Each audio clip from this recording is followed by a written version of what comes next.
आज फैजान भी गंगोर शरीफ का है, तुम्हारे साथ मिलकर पढ़ लीजिए। हक ला इलाहा इल्लल्लाह, पढ़ो ला इलाहा इल्लल्लाह, हक ला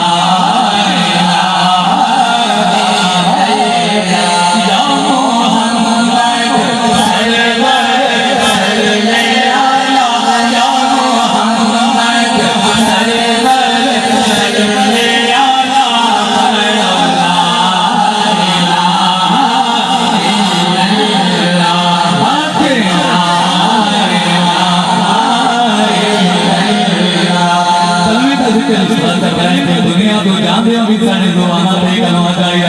एक बुलंद कर लो ते मिल के पढ़ लो सारे नाल थानू बुलंद करके अल्लाह की वादा में बयान करो। पढ़ लो ला इलाहा इल्लल्लाह, हक ला इलाहा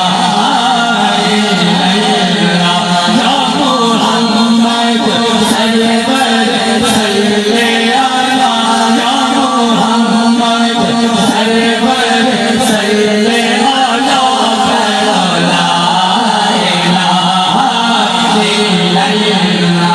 और इस कदम में हाथ में हारे, इस कदम में हाथ में हारे, और इस डूबे हुए हारे, इस डूबे हुए हारे, सानों दसिया नबी जी प्यारे, सानों दसिया नबी जी प्यारे, पढ़ो ला इलाहा इल्लल्लाह, हक ला इलाहा इल्लल्लाह, या मोहम्मद सरवर सल्ले अला, या मोहम्मद